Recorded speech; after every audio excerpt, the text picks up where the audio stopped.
Hey, what's up, guys? It's Jordan with the Laundromat Resource Podcast. This is show 93, and I am pumped that you are here today for a variety of reasons. First of all, we have joining us Chris Michalek from Prime Capital. It's his second time back on the show.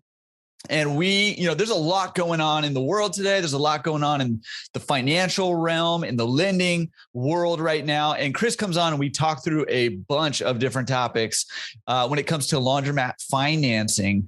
And we hit a bunch of stuff. But what I love even more about this episode is, even though this thing is just chock full of information for anybody interested at all in financing on any level, laundromat stuff, Chris and I have decided to join forces with our powers combined. When we're going to do a webinar April 28, 2022. So if you're listening to this episode before that, you're going to want to join this if you're interested in financing for your business at all, because what we're going to do is it's not really going to be a webinar style like we do every single week here. We're doing a live Q&A style, and it's anything financing related. If you have specific financing questions about specific deals, you can bring those. If you have general questions, bring those. If you're brand new trying to figure out how to finance your first laundromat, bring those questions. If you're a current owner looking to maybe retool, bring those questions. If you're a current owner and you're trying to expand your empire, bring your financing questions about that.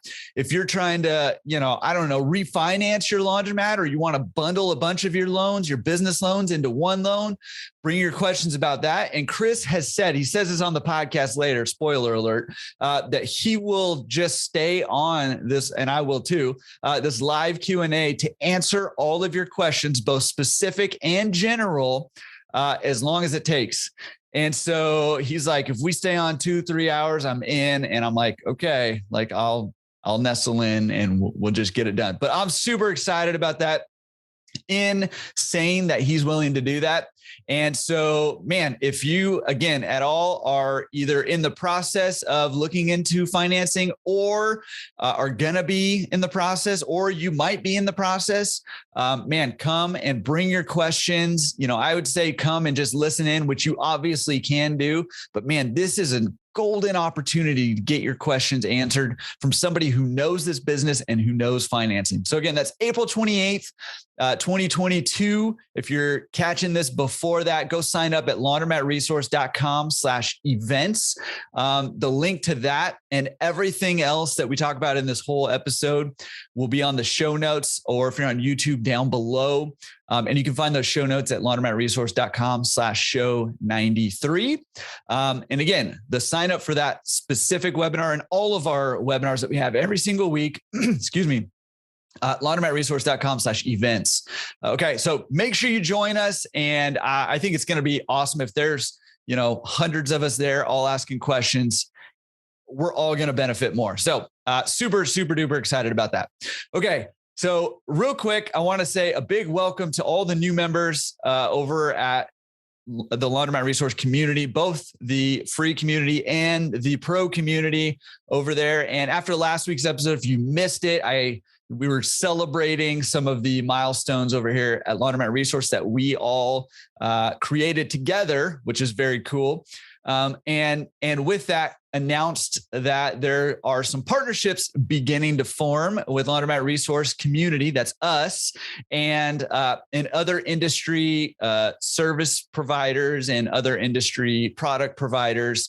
And all that tells me is, hey, our community is, we've got that critical mass where, people are taking notice and they want to help us. They want to help you achieve your financial goals. And Laundromat Resource, we want to help facilitate those relationships to get you in contact with the best people in this industry to help you achieve your financial goals faster.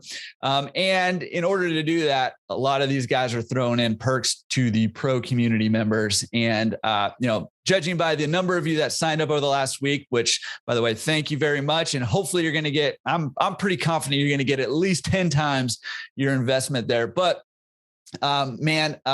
what that tells me, just by the sheer number of people who joined the pro community over there, is that these partnerships are are something that's valuable to you. So we are actively working on building more of those relationships to bring you more pro perks over there. So if you're interested in checking that out, laundromatresource.com/pro.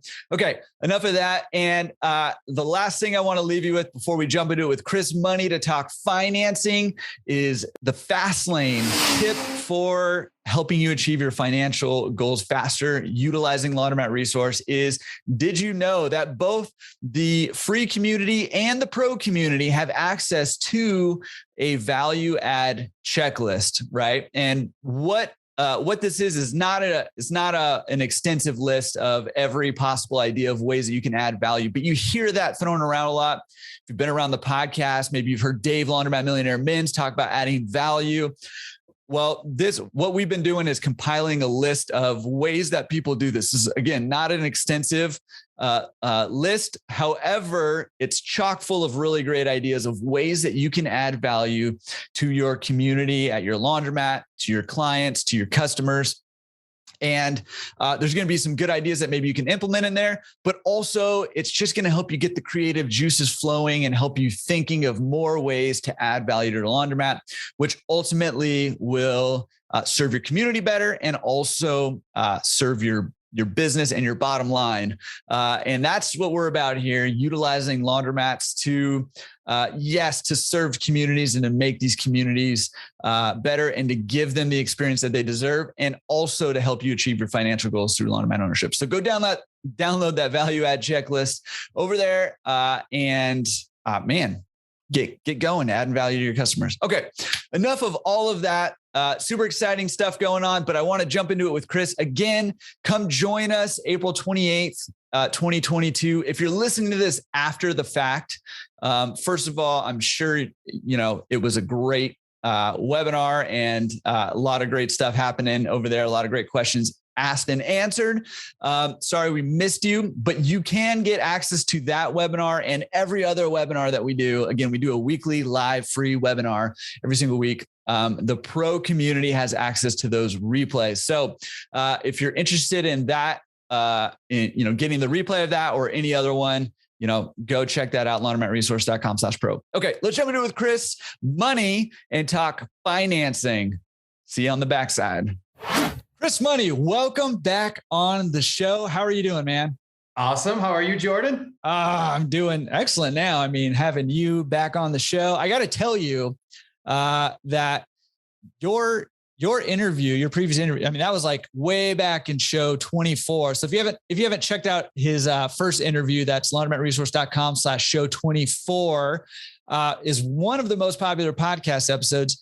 And on my YouTube channel, our like hour plus long episode, actually it was an hour and a half plus long episode, is my number 8 video on my YouTube, which is pretty crazy, man, which kudos to you for giving such good information. Even YouTube recognizes your genius. So, oh, get out of here! You're a genius. You're the one, not me. Well, hey, I'm super excited about this. I know we got a lot of stuff that we want to talk about. Stuff is crazy right now, man. Like, there's so much uncertainty. Interest rates are doing all kinds of weird things. That so many of us don't understand what's happening, why stuff's happening. There's a whole lot of stuff that I know that we want to get through to kind of help people understand, how do you finance a business like a laundromat and what does that look like? And, but before we kind of jump into it, I just want to mention, I think I mentioned this in the intro, but I just want to mention that we're going to talk about a lot of stuff today, Chris and I, and we're going to cover a lot of ground. So make sure you're taking notes. But also, we recognize that we're not going to be able to hit everything in this episode. And we also recognize that a lot of, individual situations, things can vary a little bit and more particular questions come up. So Chris and I are going to jump on in about a week. We're going to jump on, check out laundromatresource.com/events or check out the show notes for the date of this. And I probably mentioned it in the intro, but we're going to jump on a live Q&A/webinar type thing. It's mostly going to be Q&A where you can get your questions answered from, I was going to say Chris and I, but mostly just from Chris. I'm just there for the eye candy mostly. So, so make sure you join us for that. It's free, it's live, and your questions will get answered. All right. Yeah, Jordan, want to add to that? Yeah, Jordan, absolutely. I mean, we talked about this obviously before this particular episode, and everybody has a totally different situation, right? So bring the nuances, bring the questions that you want to ask, and every situation is completely different. And we're going to do it. We'll do it. Something totally different. Let's do it. Yeah. I totally different, but super good. So, so join us for that. Even if you don't have questions, you just want to kind of want to listen in, come join us for that. It's free. I mean, yeah. And Jordan, this is for folks that are going to be brand new into the industry. This is for folks that have been in the industry a long time and have questions about existing loans they may have, store opportunities they may have passed on over the years they wish they had gotten. From a financial aspect, let's talk about ages of equipment and financing term lengths, everything. Let's just open it up. Love it, dude. What a guy, man. What a guy. Well, speaking of opening it up, let's open this thing up and let's talk about rates, man. I mean, they're going wild right now. I mean, we're seeing it all over the place, right? It's not just with our business or equipment loans. We're seeing it in the housing market. We're seeing it all over the place. What's going on with rates and what do we need to know about what's going on with rates? So as it relates to laundromats and acquisitions, I get the questions all the time of, hey, I can go here and I can get 0.25% less, or I can get 0.25% higher here. And hey, I don't know if this is a good rate. I don't know. The reality is when we're evaluating laundromats, I just want to start out there. We are going to be absolutely competitive on rates, and other lenders are competitive on rates in this particular industry as well, because if we charge too much, and if we don't make sure the laundromat cash flows, you don't pay. And if you don't pay, that's a problem for all of us, right? So rates right now, what you're going to see in the lending world, the Fed funds rate is the bank rate that banks lend to each other. Okay. And that rate is going up. As it relates to us as consumers in the business world, okay, that are thinking about getting into a particular business venture, a lot of things follow what's referred to as the Wall Street Journal prime rates. Okay. Now, that is actually determined by the banks, not by the Feds. That rate has not increased yet. That rate will increase. So a lot of loans that are given by banks right now, because of the uncertainty in the world, the global economy, ultimately, that uncertainty is driving up rates. Now, trying to fix rates for extended periods of time right now is challenging because of that uncertainty. So a lot of banks, a lot of lenders are going to try to go in and get you a variable rate loan. Okay. It's common. You're going to see a lot more of this. One thing that I do suggest to consumers that are thinking about getting a new laundromat, that are already in the laundromat business and have variable rate loans, trying to fix a loan for a particular term, whether it's a couple of years on a refinancing, whether it's getting into the business, and at least trying to fix the rate for a couple of years, is definitely suggested. Coming out of the gate at a variable rate term, because of all the uncertainty, heck, rates could go up 100 basis points, 200 basis points. And what that means, when I say 100 basis points, that essentially means 1%. So say from 6% to 7%, 7% to 8%. We're working with a lot of customers right now. We've prepped them. We've said, look, the reality is there's so much uncertainty. We'd love to close your loan in the next 60 days, next 90 days, next 30 days, but rates could go up 1 percentage point. Now, the good news is that 1 percentage point, 2 percentage points in the laundromat industry, acquiring a new location, refinancing, it's not going to break the bank. Okay. Us as consumers, we're used to, 1%, 2%, 3% loans, because we go into the housing market. We've maybe gotten a mortgage and these rates are traditionally lower. All right. Rates in the commercial space are traditionally higher, especially when you're locking rates in. But if you're going to go up 1%, 2%, again, we've prepped folks, all you folks that are listening right now. Yes, your payment is going to go up. But the questions when you're getting into the laundromat business, in our opinion, shouldn't necessarily be, hey, this is going to cut into my profitability. Yes, it is. We understand that. But it's really, does it make good business sense to do the loan and to acquire the location, even if the rate is going to be a little bit higher because of this uncertainty? And obviously we work with you, other lenders work with you. It's not going to break the bank. You're still going to cash flow if you're going to be doing business with us. But rates, they're going to continue to go up for the foreseeable future right now. The uncertainty is what is driving that. And the amount of money that went into the economy is driving that as well. There was a lot of free money that was out there. So it's going to be uncertain for a while. But again, us that are in this business or thinking about getting in this business, no cause for concern. So, I mean, with kind of the uncertainty of the rates and stuff, I mean, what does that mean for somebody maybe who's trying to get into their first laundromat or who's trying to get their next laundromat? I mean, is now a good time to do that still, or should we be waiting for things to calm down? Is the uncertainty something that we should be? I mean, obviously you said that you're not concerned about it. But I mean, I feel like I've talked to people who are concerned because they're just not as comfortable with the uncertainty. So, I mean, what advice do you have for, somebody who's maybe looking to go, buy a new business either for the first time or multiple time? Don't focus on rates. Okay. That's the big thing, because the rate is going to be what the rate is going to be when you're getting into this business.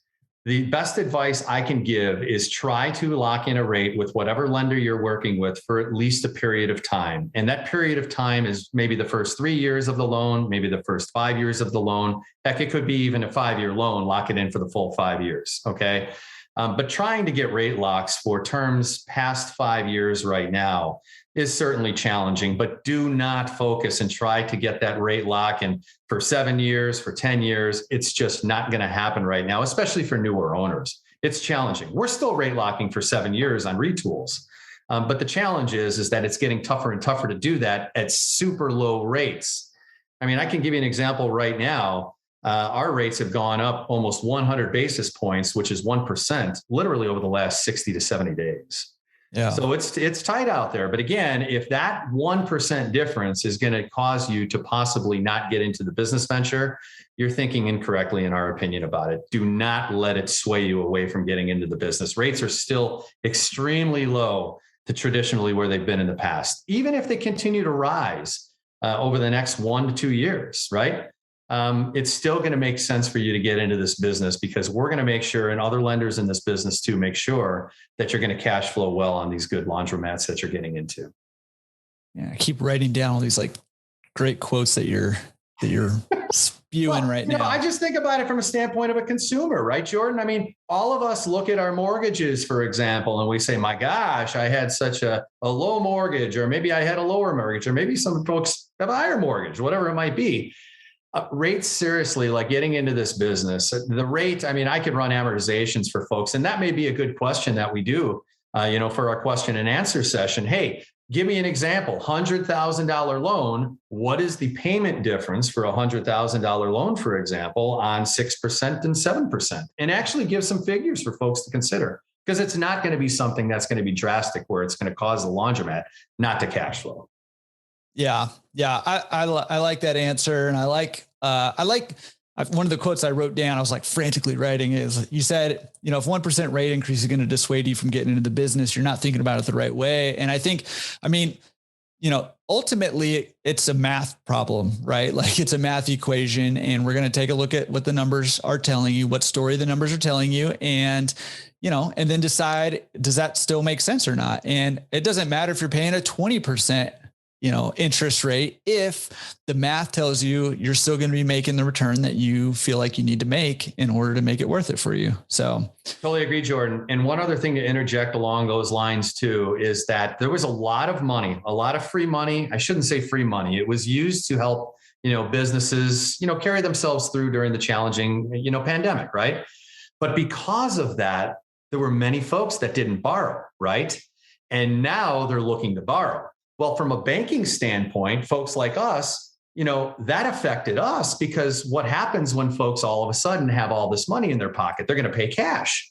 So they're writing less loans. So for our committee, ultimately looking at us saying, hey, we need more. Let's go, let's go, let's go. So we're not the only ones that are like that. Most lenders that are in any business, and even the laundromat business, they're like that. So they're wanting to write loans. And because of that, they're going to be as competitive as possible, because they want the business. They need the business. They've got numbers. All right.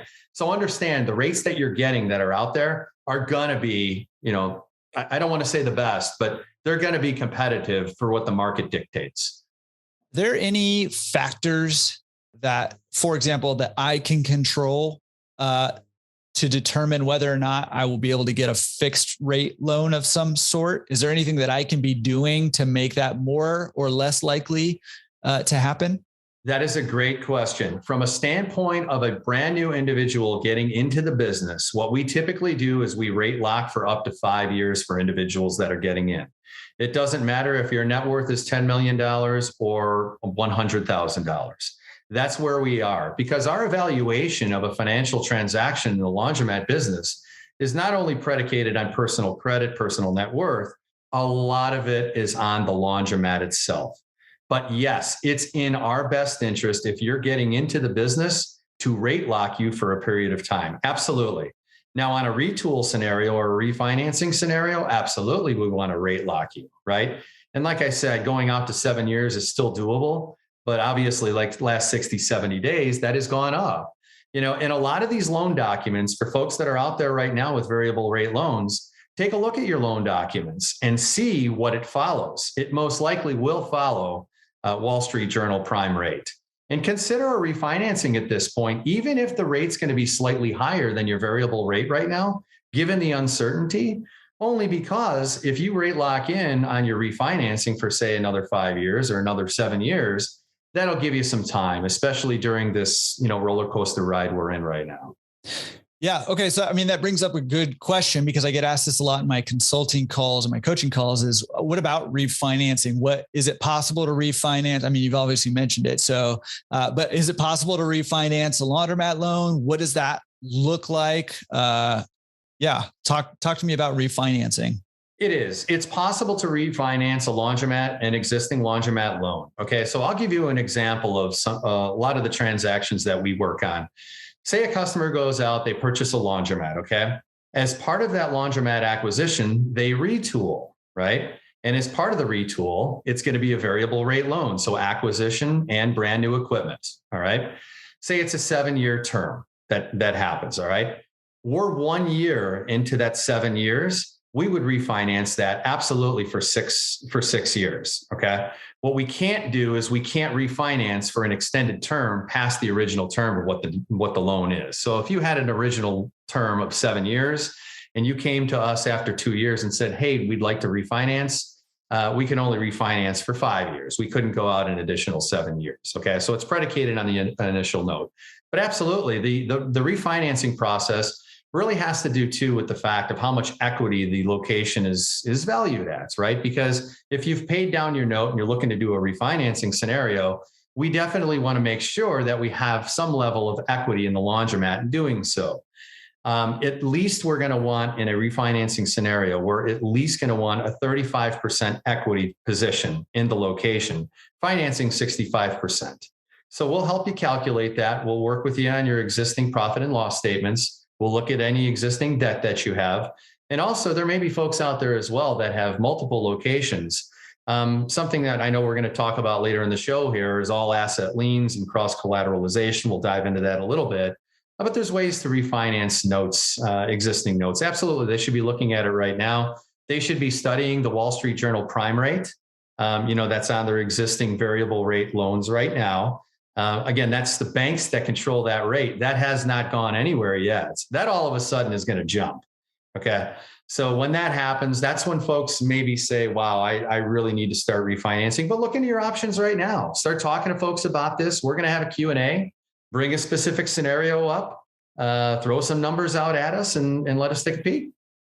Is the presence of a variable rate loan, is that the main indicator that I should be looking into potentially refinancing, or is there anything else? Are there any other triggers that should tell me, hey, it's probably a good time to look at refinancing right now? That's a great question. That is such a great question. Absolutely. Thank you. That's what it's all about, Jordan. It's all about, from a consumer standpoint, we obviously want the lowest rate possible. Okay.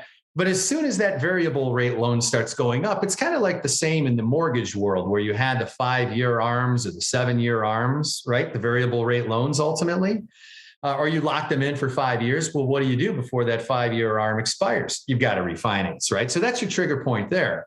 But the trigger point in this particular scenario is, yes, absolutely. If you're in a variable rate loan scenario, that follows, and I'm guessing a lot of these variable rate loan scenarios are going to follow Wall Street Journal Prime.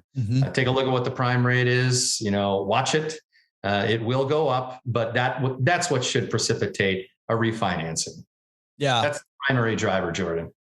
Yeah. And I would also probably just throw in and maybe you mentioned this, I was taking some notes, but balloon payment. If you got a balloon payment coming up, I don't know if you mentioned that or not, but that's another potential scenario, I would say.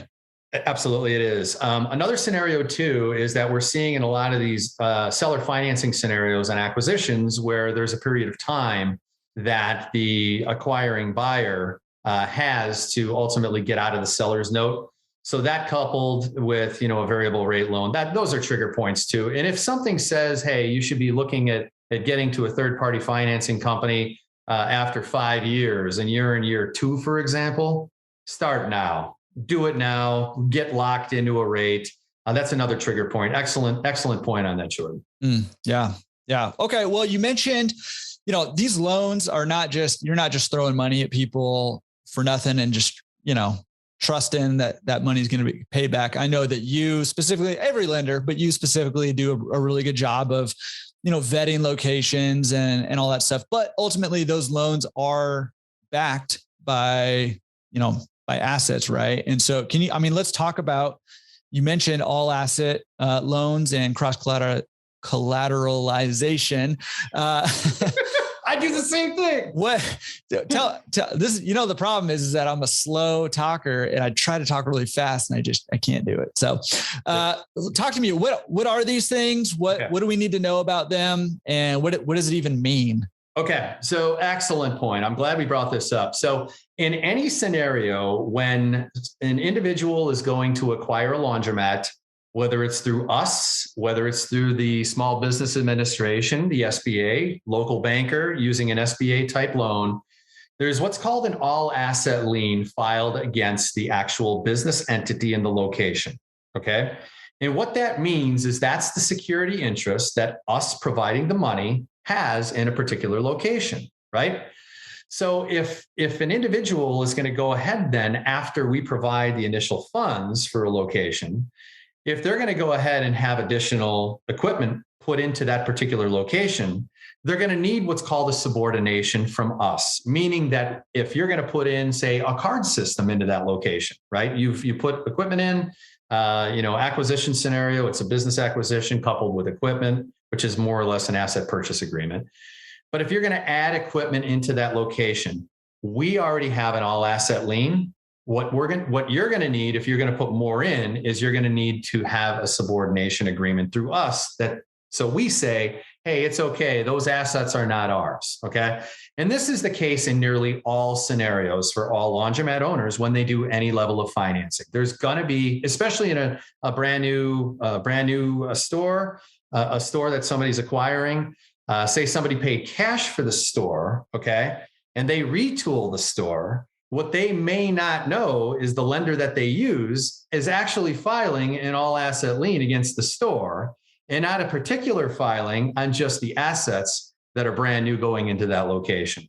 So I think it's really important for owners to look into that a little bit further and find out where all asset liens may be a hindrance. And I'll tell you why this is really important is that if I pay cash for a location, okay, and then I go out and I finance $100,000 in equipment and I put that equipment in my store. And I go ahead and I say, I'm thinking about, doing something else and I'm going to, borrow some funds from somebody else. And lo and behold, they run a lien search and they see that there's an all asset lien. It's not just on the new equipment that we put in, but it's on everything. That's a big no-no. Okay. That's a big challenging situation, but lenders do it. And sometimes the folks that are filing the UCCs can make mistakes. So it's really important to understand the security interests that lenders have in your locations. Okay. Now I can tell you right now, I know, in general, you're going to see all asset liens are very common in the laundromat industry. So don't be surprised if you uncover that is the case. Another thing as well that's really important is if you have one store and you're looking to acquire another store, you may be presented with the opportunity of cross-collateralization, okay, or a corporate guarantee of the existing entity. And what that means is that We suggest always, if you're going to go ahead and acquire a laundromat, you should put it under an LLC, for example. Call it ABC Company, right? If you're going to acquire another location, you definitely want to file another LLC called CDE Company, whatever it might be, okay? And in that particular case, if you already have ABC and you want to get CDE, CDE would be used to guarantee, or ABC would be used to guarantee the acquisition of CDE, okay? Mm-hmm.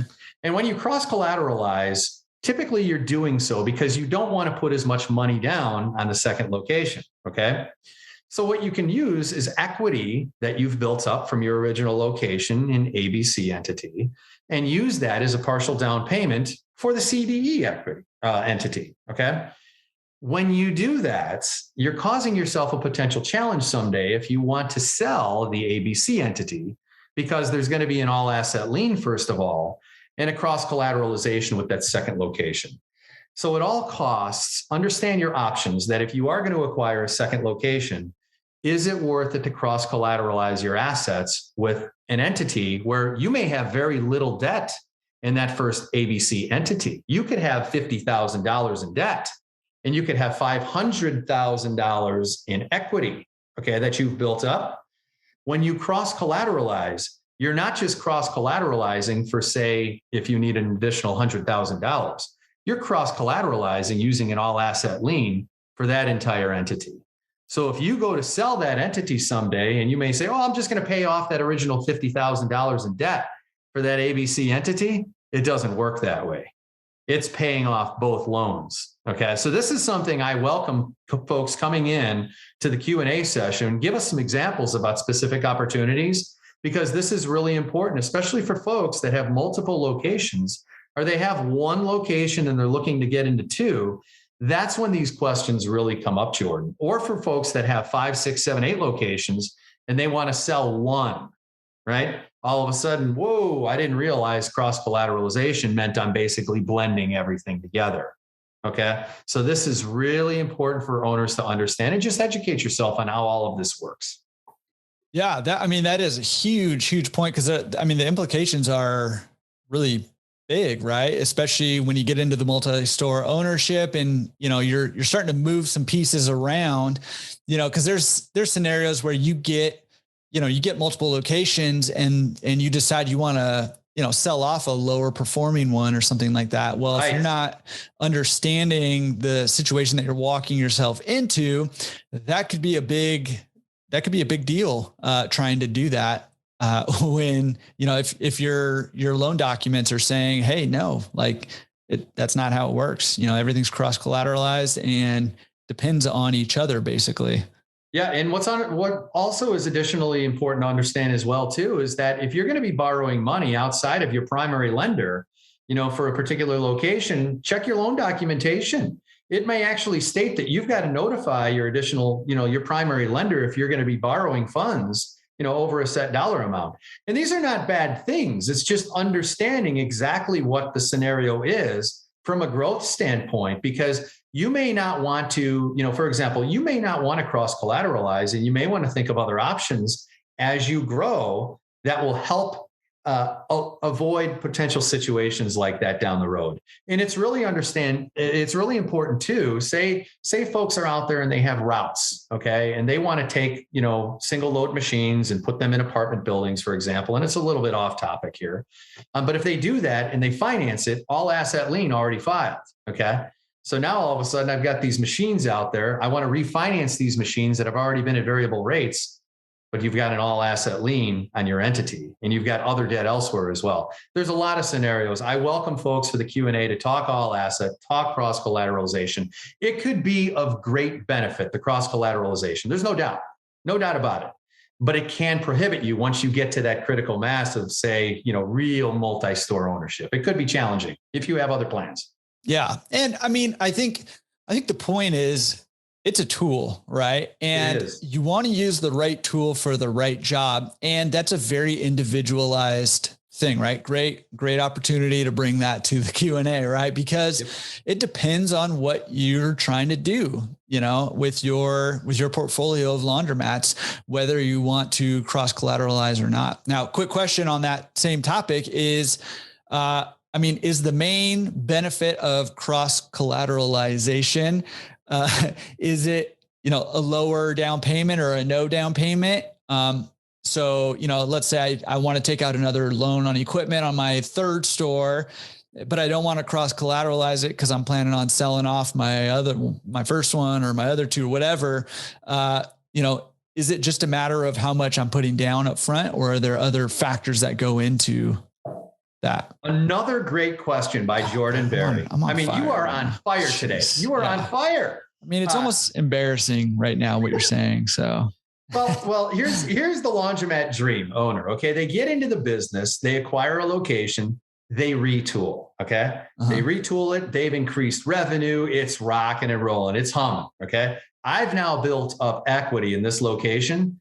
And I say, you know what? I put so much work into this location. I ought to be able to get myself a second location, right? Okay. Us as lenders, come on, we want 30% down on these locations, right? Just from a security standpoint, we want to securitize ourselves, right? So a loan to value, just a nice loan to value. Okay, guess what? Let's take a look at your first location that you bought for this, that you put this much equipment into. Now it's worth this. Oh, you want to use some of that equity? Now you don't have to put 30% down. You put 10% down ultimately. And then we utilize, the equity that you have in that other location ultimately as a down payment. Okay. So they don't have to put it down. So a lot of these scenarios really have to do with accelerated growth. Okay. They want to use money from equity, pull equity out ultimately to use it to acquire additional locations. And that's really primarily where a lot of these requests come from. Yeah. Yeah. Which I think is great. I mean, it's a great growth tool, right? I mean, I think that's real estate investors, business owners, debt and equity are your biggest tools, right? And moving equity from one location to another, which is basically what you're doing. You're not losing that equity by cross collateralizing. You're shifting it over to the second location, right? That's and right. So that's a great growth tool. And like I said, it's a tool. Right. And so, but don't use a hammer where you need a saw. So if you don't need the cross collateralization because you have the down payment or whatever the case may be, maybe it's better not to use it. Or if you're looking to really accelerate your growth, you want to get 5 locations ASAP. Hey man, that might be the way to go. So what we suggest, absolutely, it may be the way to go, but what we suggest with individuals that really have a winner first location. Okay. Go into a second location, bring a business partner in. Even if they're an equity contributor, bring a business partner in, keep them separate, entirely separate, because that kind of avoids that cross-collateralization mess down the road. And if you've built that much equity into it, think about it like this. I mean, you may have very little debt on that first location. Again, that's what's to consider, right? And all of a sudden that all asset lien is not going anywhere until both of those are paid off. Okay. Both of those locations. So, bring a business partner in for your second, third, fourth, fifth locations, or at least consider it. Yeah. Awesome. And I don't want anybody to be listening to this and getting confused or overwhelmed or anything like that. That is, this is meant to be sort of a primer to discussion, right? And Absolutely. The discussion may be at the Q&A.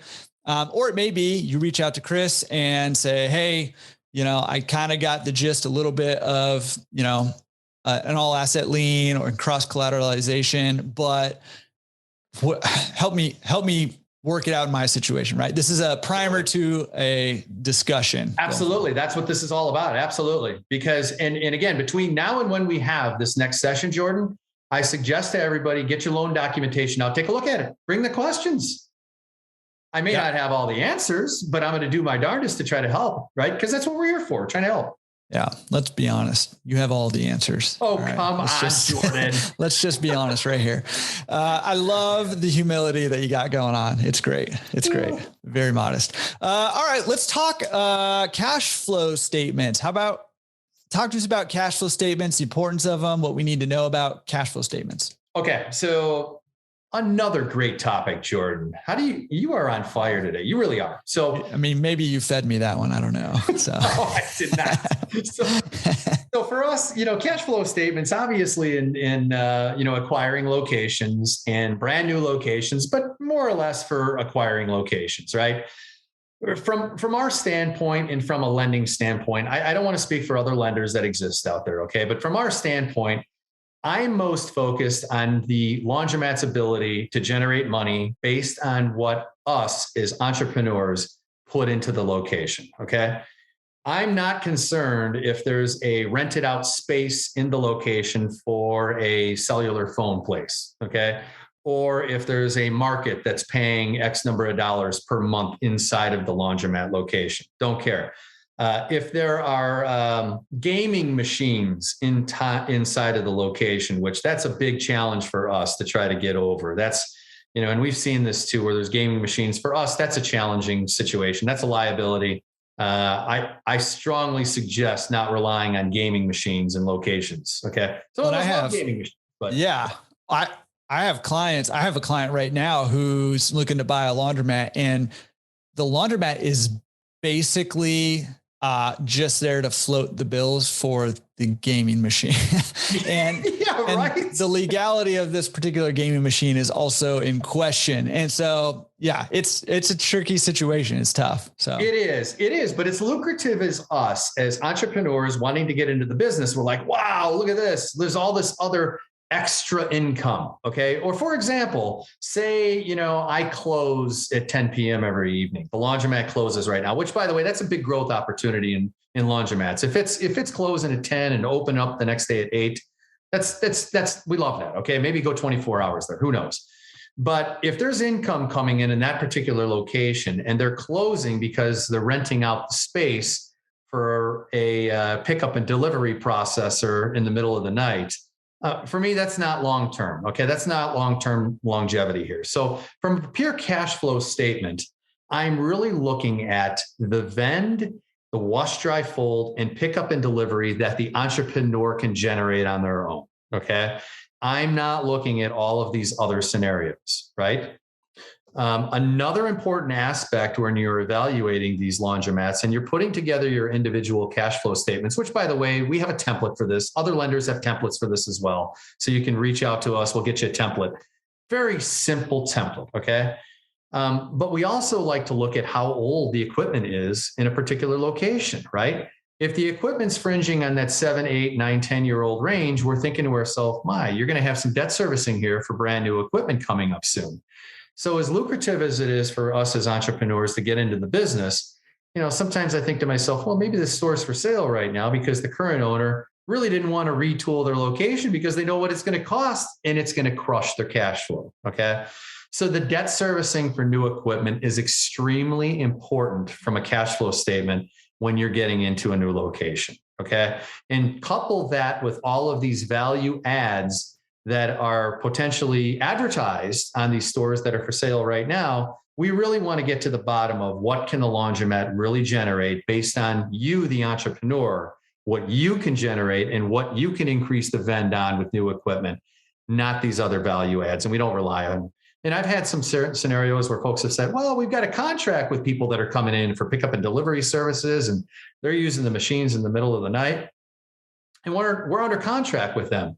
Well, do you really think you're going to go after them if they all of a sudden pull out? It's just not going to happen. If they're going out of business, you're not going to get anything out of them. It's just not going to happen, right? So pass on it. So anyway, we really like the cash flow statement is important for what you as an entrepreneur can generate in that particular business. And that's really what our sole focus is. Additionally, from a cash flow statement standpoint, we've seen stores that are advertised of so much potential and you could introduce wash, dry, fold. We can't put that in a cash flow statement and put a multiple based on potential. And yes, I love when folks do that because it gives us the ideas. I mean, they're great, right? But we can't pay for those types of things if they don't exist when you're putting together your cash flow statements to acquire the locations. Yeah. One of the things I say, I do a webinar every single week, right? And in the normal rotation is how to buy your first laundromat or, and how to analyze a laundromat deal in terms of valuation, right? So those are in like rotation there. They're going like once a month each or something like that. Which, by the way, laundromatresource.com/events to see what the upcoming webinars are, including our Q&A coming up. Man, I just keep plugging that sucker. Absolutely. We're going to have so much fun with this. I'm excited about it. I am so pumped about it. Okay. Yeah. Anyways, one of the things I always say, right, is like, hey, you're going to hear all the time, don't pay for potential, pay for performance. And, I say we hear that a lot, but what we don't hear a lot is what exactly does performance mean? And performance is a very specific thing, and it's a specific number, right? And it's that cash flow, that net operating income that equates to performance. And that's what we're paying for. So like you're saying, hey, it's great to get the ideas, and yeah, man, awesome. We could add wash, dry, fold, or we could increase the vend price or whatever. And that's going to hopefully help this business do even better. Well, that's your risk to take, right? That's your work to do and your risk to take. And you don't pay for the risk, right? And, going back also to your other sort of ancillary incomes and, that discussion, I run into this a lot too, not just gaming machines, but all the other stuff. Right. And it's one of the benefits actually of having a laundromat is that laundromats can be a great side income, and then they have side incomes within the side income. Right.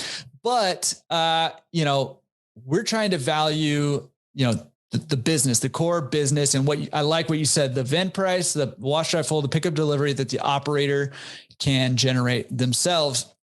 And I love that because, I see in my consulting and coaching, I see all the time where laundromats are trying to hide the poor performance of their laundromat behind some of these ancillary incomes. Absolutely. Right. And when you strip it all away, they look very exciting and enticing, but when you strip away some of these other things that may or may not be permanent, you just can't count on them. All of a sudden the laundromat doesn't look so good, right? It's like a Monet, right? You get a little closer and all of a sudden you're like, oh, what? This doesn't even look like art anymore. It just looks like dots or whatever, right? Like, and so, that's one of the things that I see that's very common. So I like that you say that, but I also get on the other side where that's really frustrating for somebody who's either trying to sell their laundromat or who's trying to buy a laundromat, because you see these income streams or these gaming machines or whatever, and they're bringing in, a couple $1,000s extra a month. And that's basically all profit that's coming in, and it looks so enticing. But like you said, that stuff can just go like that, and there's nothing you can really do about it. It can. And we've seen in certain states too, where these gaming machines are in these mats, and it's illegal to even have these things. Oh yeah. I get calls like that all the time. Yeah. I mean, it's just nuts, but yeah, I mean, as it relates to about these cash flow statements, Jordan, as well too, like on some of these locations, I'm always going to try to put in like equipment debt servicing. And factor that in a couple of years down the road, right? Not just now, but we want to factor in at some point, you're going to have to retool an acquired location if you're not retooling it right away, right? So if that's the case, I do get questions sometimes where, say, the equipment right now is 10 years old, okay, or 12 years old. And there's a misconception potentially out there with entrepreneurs that think, oh, okay, well, lenders will finance for 10 years, 10-year-old equipment. Well, that's not necessarily true, right? I mean, trying to finance 20-year-old laundry equipment is certainly challenging. So as the equipment ages, it's a good rule of thumb. And again, bring your questions for this question and answer session. How old is too old where you start reducing that 10-year term down to 9, down to 8, down to 7, where you say, okay, we're not going to finance this anymore, anywhere past this particular time period, right? So that's important to factor in on the debt servicing in the cash flow statement, because sometimes folks will come to me with a 10-year amortization, for a store that has 12-year-old equipment. I said, no, we're going to back that down to maybe 5 or 7 years, right? And it changes the numbers substantially, right? Mm-hmm. So that's something to understand as well. Like when we put together these cash flow statements, we do want to come up with not only the acquisition debt servicing, but also retooling. And we can give approximates too for potential owners, because I get this all the time too. How much is a 20-pound machine in general? How much is a 40-pound machine? And like rates, what do you think's happening to equipment pricing? Going up. Okay. And for good reason, right? It just is. Simply put, everything is more expensive. And again, that should not be a hindrance to getting into the business, where you look at a retool and you say, oh my gosh, $300,000, right? That's where folks like you and I, Jordan, we help these entrepreneurs out.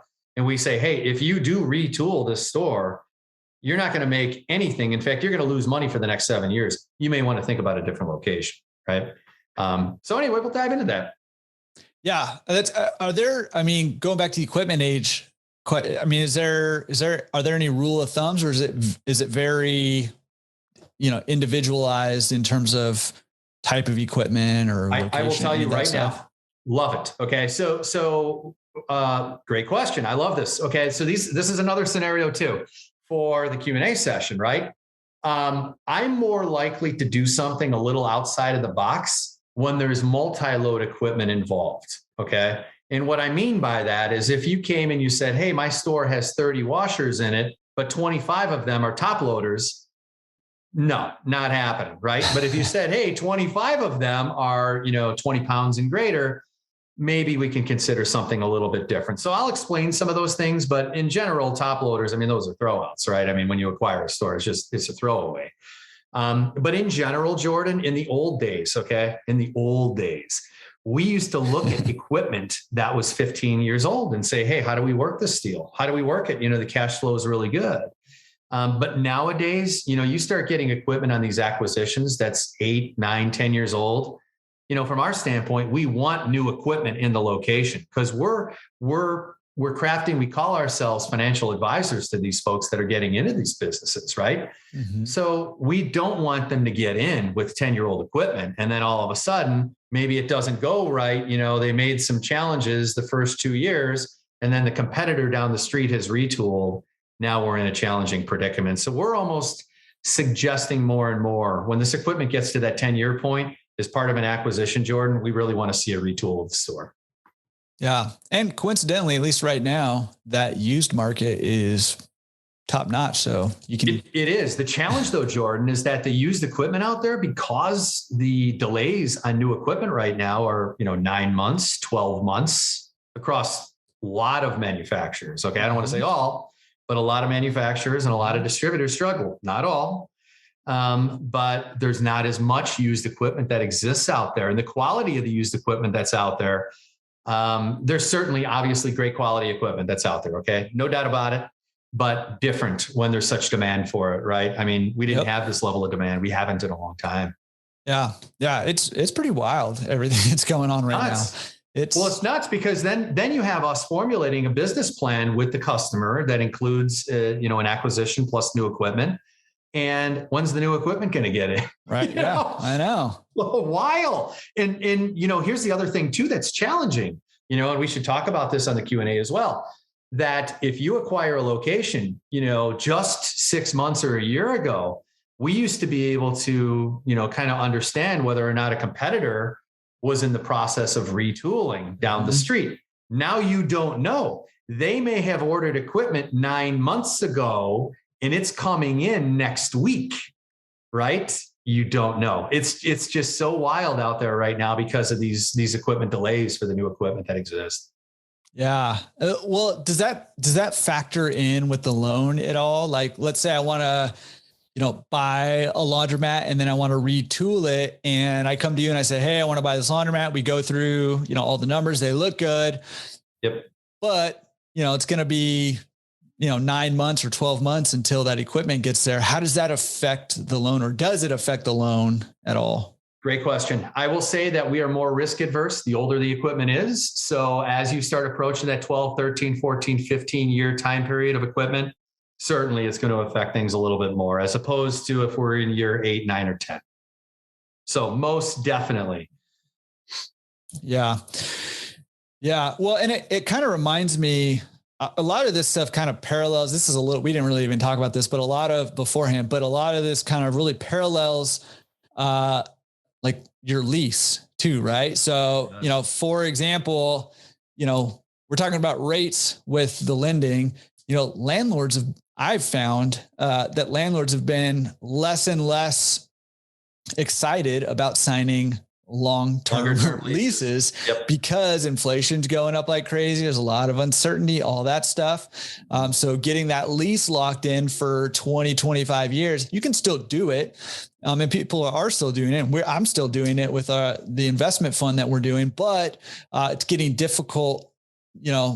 There's more challenges, more hurdles to overcome to get there. And I've definitely seen plenty of landlords drawing the line at 5 or 10 years, which factors into, you're not going to finance equipment for 10 years if you got a 5-year lease. You got 7 years, exactly right? Our loan has to be for it. The term of the lease has to be, our loan has to be within that term of the lease. No doubt about it. Okay. And another thing in the old days as well, Jordan, that's different even over the last couple of years, asking for these rent abatements when you're going in, asking for, shared build out expenditures. We're seeing a lot more landlords saying nixate all this as well. There are some, there's no doubt about it. Mm-hmm. We're also seeing a lot more options, right? 3-year options as opposed to 5-year options. To your point, and don't be discouraged by it. It's just the way it is. It's what's happening in the world right now. And landlords really, there's some scenarios where they're going to get what they're asking for. They're just going to get it. So don't be discouraged by it. It is what it is. Yeah. And well, you tell me if you agree with this. I think you will, but I talk to a lot of people. I talk to, 20, 25 people, consulting clients every single week. And a lot of these questions are coming up. And, I tell my clients, so tell me if I'm telling them the wrong thing, but I tell my clients all the time, like, hey, if you can't get a lease that's, I tell them bare minimum 10 years, and I'm Absolutely. Still even feeling uncomfortable at 10 years. If you can't get it, you got to pass on that deal. Like you can't, it's too risky for a laundromat. And, going back to my webinars, one of the examples I give is like, hey, if I own, a shoe store and my landlord doesn't renew the lease or triples my lease, my rent amount, I just move down the road. No big deal. U-Haul in a weekend, right? A laundromat, you can't do that. You got to have the time to make that investment worth it. Yeah. And I saw a lease a couple of weeks back. It had a big box provision in it again. And you got to walk away. You got to walk away. And for those that don't know what that is, ultimately, that's like you have 90 days basically to exit the building if it's going to go ahead and get, purchased by a big box retailer and they're going to wipe it out. You can't just move it down the street. It's not going to happen. Right. But to your point, Jordan, absolutely on board with what you said. We want as long of a term with options as possible too. And when we talk term, if it's an additional 5-year lease and you have 3 5-year options, fine. That's okay. So that initial term doesn't have to be 10 years. Its initial term with options needs to be for at least the term of our loan. Right. Yeah. And I would say, aside from the loan aspect of it in that lease, make sure those options are predefined, where the rent increases and all that are all defined and assignable or assumable, so that if you go to sell that laundromat down the line, those options still apply to the new buyer. So I've got another one. This is another new one. Oh, I like it. This is exclusive. Hot off the presses right now. Podcast. God, I love it. Another one I just saw recently. This is crazy. Okay. The lease referenced a web page. Okay. And on the web page, it discussed the ability of the landlord to increase the rent, even though they're locking in the payment amounts. It's a policy that is referenced that basically says we can increase the rent X% per year if we deem X, Y, and Z. Okay. And it's like a management type of a situation, right? If we're going to hire a management company to come in and ultimately manage the property, we can go ahead and do this. Well, guess what the landlord does? They employ their cousin to go ahead and be the management company. And all of a sudden you've locked in a lease. And guess what? That policy that's on that web page, there's nothing you can do about it. Nothing you can do about it. So make sure when you're reading these leases, if they are referencing online policies, make sure that these things are clearly defined, because we have tendencies to just say, oh, okay, I get it. Privacy policy online or this particular policy. Any lease that's going to reference that, it can change at any time and have anything in there. Even if you're locking your rate in, it's going to go up. Yeah, that's a new one on me too, especially referencing a a website. I mean, I've seen referencing an addendum or something like that, but man, that's crazy. I mean, okay, look at, this is not, I'm not trying to pat you on the back or anything, but I tell clients this all the time. Like, hey, if you're looking to buy a laundromat, whether you're planning on buying cash or getting financing, I always recommend, hey, at least talk to, if not use, a laundromat specific lender before you do that, even if you plan on buying cash, because of things like this, right? Chris is saying, yes, I'm going to throw my towel in with you. I'm going to bet on your success in this business. I'm putting my money in with you, lending it to you. And I need to make sure that you succeed. Otherwise, me and my investors, we don't get paid, right? This is what Chris is saying.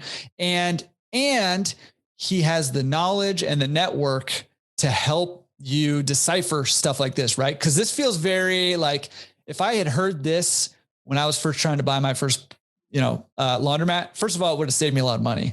Second of all, it would have really overwhelmed me and kind of freaked me out a little bit, because there's a lot of like nuance that we're talking about right now, right? That how would you know to look for that stuff unless you knew, right? And so I always recommend, hey, talk to, hire a consultant, sure. Talk to another owner who knows what they're doing, sure. But a laundromat specific lender is someone who knows the business, who, if something happened, God forbid, also has a network of, people who are knowledgeable in the industry who can kind of help you work through that if you need to, but who can also vet these deals alongside you. And so I recommend, even my clients who have cash looking to buy, hey, don't buy cash, go get a loan and let, somebody like Chris Michalek here help you buy the right laundromat for the right price the first time. And then after you've kind of wrapped your head around it, then go buy another one with cash if you want to. But big deal, just it. What's the saying? I always butcher the saying, but it's like, don't trip over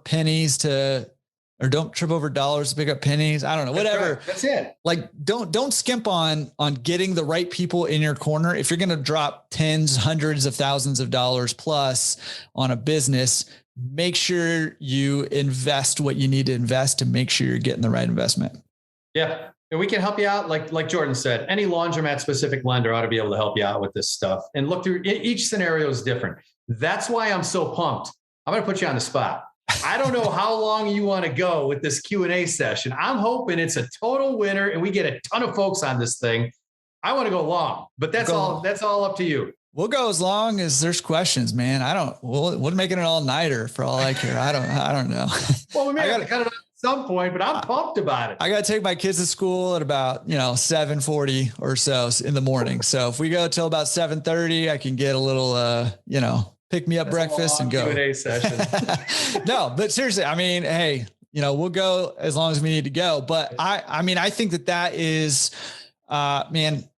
a huge opportunity for people, especially if you're in the market for your first laundromat, or if you're in the market for, expanding your portfolio and growing your business there. Absolutely. And check over your loan papers between now and when we have this Q&A session. Bring your questions. Take a look. You got a little bit of time. I love that. And even if you, I think I already mentioned this, but even if you don't, man, come listen in, because you're going to learn a ton of stuff. Absolutely. Man, I feel like we could just kind of keep rolling. Is there anything you feel like we need to mention before we close this thing up? I know we're going to talk again here in about a week with this Q&A, but anything else you feel like we need to cover? No. Okay. I think I'm pumped. I can't wait for the Q&A, Jordan. I'm pumped too. It's going to be great. Hopefully it's going to help a ton of people out.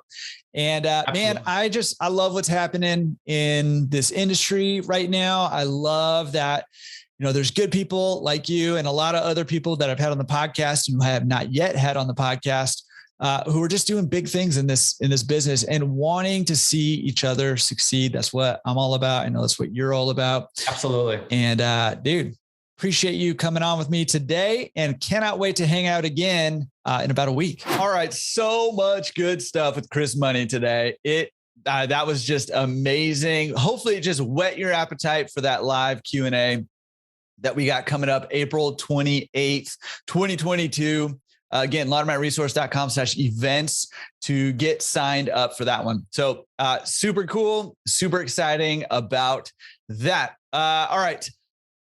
My one kind of big takeaway is an obvious one. Every week I say, hey, choose one thing, put it into action this week. The takeaway for me, and at least one of the takeaways from you, should be at that live Q&A, April 28th, 2022. Get your questions answered. All right. I will see you next week on the Laundromat Resource Podcast, but I will also see you next week on that live Q&A, laundromatresource.com/events.